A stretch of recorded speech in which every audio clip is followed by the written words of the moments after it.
Alright, so it seems like every week I go to the hardware store and I end up dropping 200 bucks on stuff, and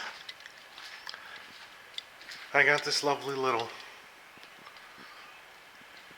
shall we say, one of those convertible ladders at Menards for 200 bucks, and I need to fix the garage door opener because if I hold the camera up, you can see they did a really goofy job putting the opener up on the, hanging it from the ceiling. And so there's two things that I gotta do. Well, for starters, the actual door itself is rubbing up against the track here. So what I'm going to do is I'm going to try and lift this up so that it's not doing that. And then the other thing here is that this track here that the door rides on, as you can see there, it juts out. So as it comes up, it's pulling these out. And so now that I've got stuff, what I'm going to do is I'm going to take the opener off and that track off and try and straighten it out so that my garage door opener actually doesn't look like it was installed by someone who doesn't know what they were doing, which is exactly what it was in this case. And so just for demonstration's sake,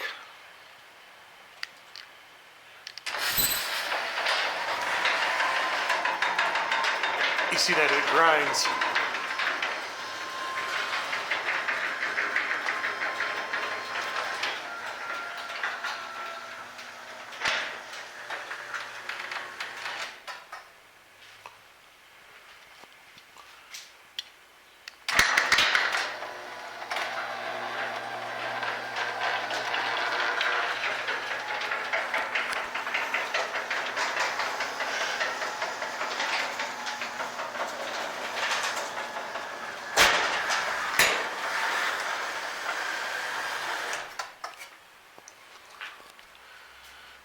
And so yeah, I gotta lift that up so that it's not doing that. And then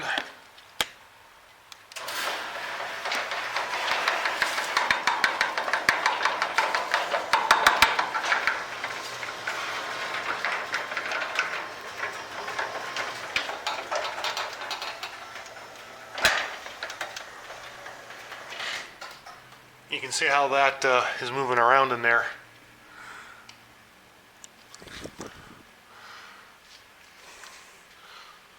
So this track, because one thing also that happens is that the spring likes to bind up somewhere.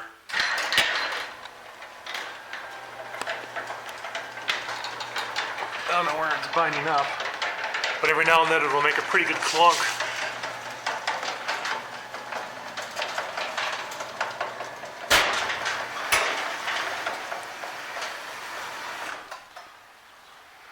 First order of business will be rehanging this opener. So what I've done is I've just taken the door, the opener, and I'm supporting it with some really old foam core RJ59 cable so that when I undo these, this doesn't come falling down. But if I zoom in, what you can see there is they took the because of the way they mounted it, that track is running up against one of the support beams for the garage, which is why it's tilted backwards like this. Oh, it's still no excuse for them to have it canted, but I think what I'll do is I'll close the door here and see how that front looks. Okay, YouTube, so I've gotten more coax, and I've now secured the front of the track along with the opener, which is now just kind of hanging from this coax. And I'm going to see if I can take this off and see if I can relocate it so that I can put it down below where it is so that it's going straight all the way back, and then I can rehang the opener, and hopefully one of my many high levels of annoyance with this place will be cured. So I disconnected the opener from the door itself, and I was able to undo that bolt up there And now this is just kind of hanging here by the coax. And so I think what I'm going to do now is I'm going to undo that bracket and relocate it to down below there. Alright, so I was able to get this bracket moved down to this beam here, which puts it on level with the braces for the rest of the garage, and that went well. All I really had to do was undo the arm here and move the holes up one, and I was able to get the cotter pin thing back in the door without much fuss. So now, time to rehang that thing. The garage door opener, it's like an hour later now. My garage door opener is rehung. What I wound up doing was I took this brace here and I turned it 90 degrees so that I could mount it securely to the piece of wood there, and I ended up drilling through to the other side, and then this one I just did the same, except I went a little lower on the hole and I got everything tightened down.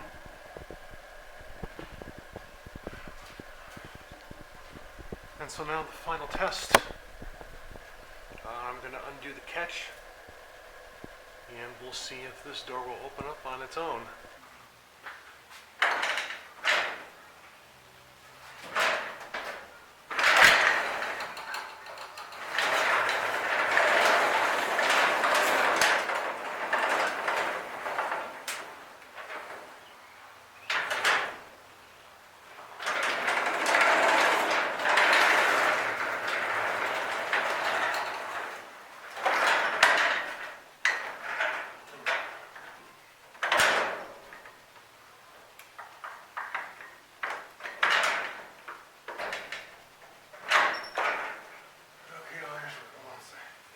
So I'll plug the opener back in and we'll see if it goes open on its own.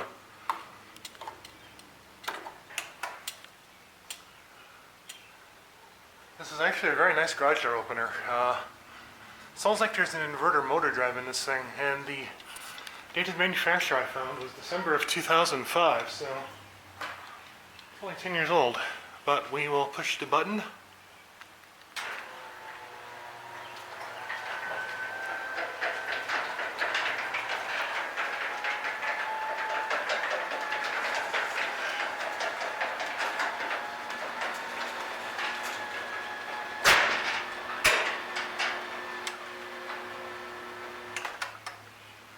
Well, would you look at that?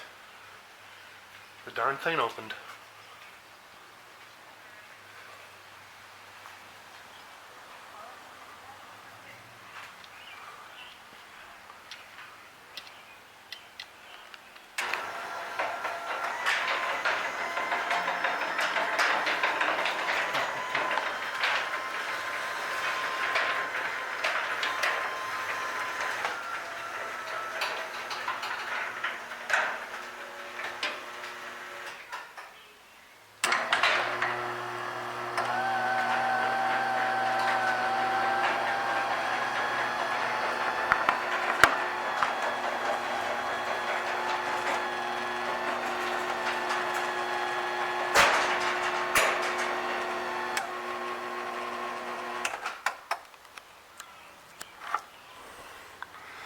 Ignore the car, that's not mine, that's just my work car. So the last thing I need to do with my door, since I move the mechanism back and down a little bit, I have to readjust the limits settings on it. So according to the owner's manual, it's completely digital in nature. There's no screws to adjust, so I will attempt to do that here.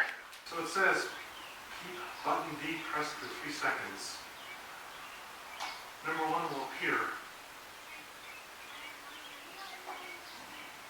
And now it's flashing. So press the B button, and so it should start opening the door. And I just hold until the door is open as far as I want it.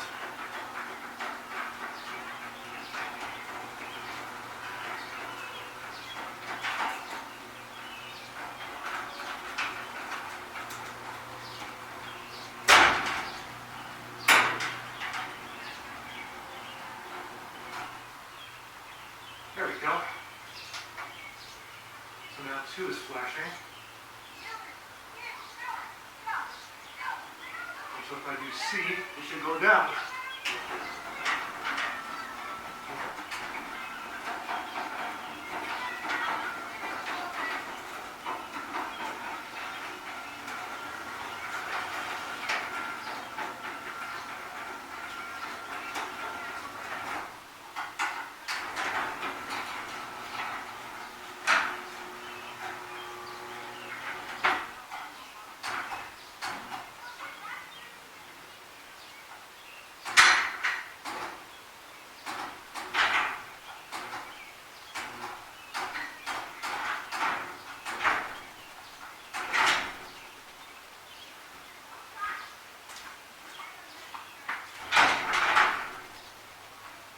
I think we got her. So yeah, it's just these lovely set of buttons here. But if I hold the remote, it should open and close with the new limits that I programmed into it.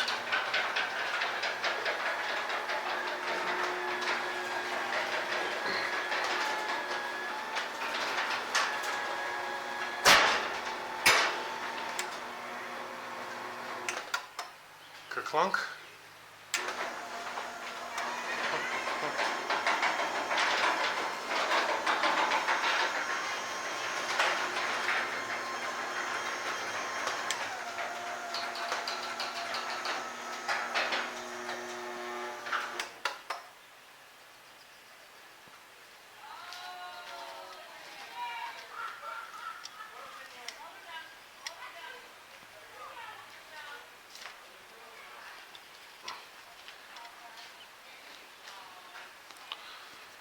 Oh, that's kind of where it was before. We'll try this one more time.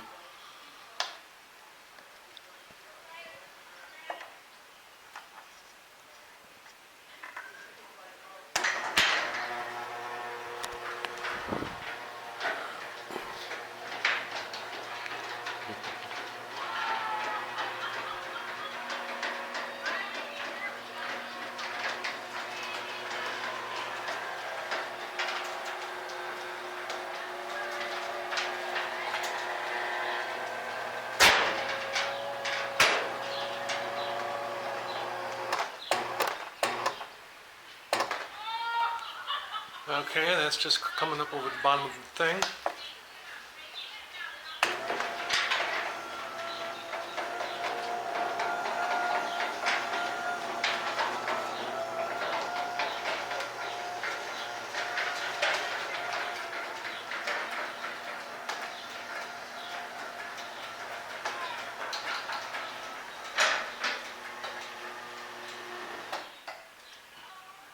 No, I'm thinking maybe that's as far down as it'll go, or it's letting it go, and it has a built-in stop. So maybe what I'll have to do is I'll have to redo that. I'll have to redo those bolts. Okay, so I've put the arm extension back to where it was, and so now we'll do this again here.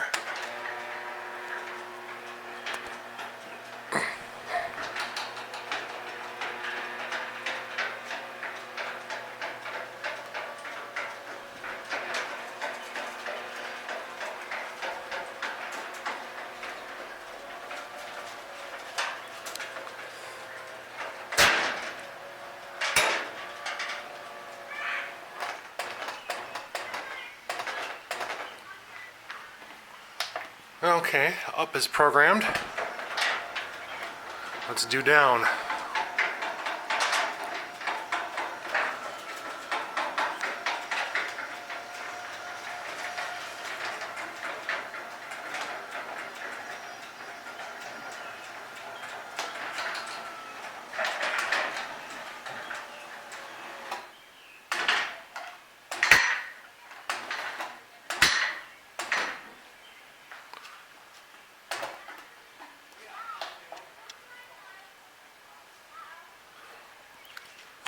Okay, so that's programmed in now.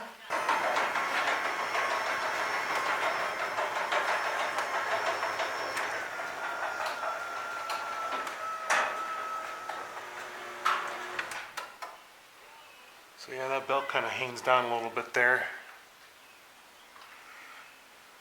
But when I feel this side, it doesn't seem like it's under a whole lot of tension or too much tension, so I think we will call this repair good. And so, just as an afterthought on this video, I do have the opener screwed into the wall here because I don't actually have a hard line going out to control the opener. And I decided that I wasn't going to play around with that track that was a little crooked, because as I was watching it go up and down, it really didn't seem to be moving around too much, so I'm not going to worry about that for the time being. So in the meantime, this vlog is done with. I thank y'all for watching, and please like, comment, and subscribe to my videos and to my channel.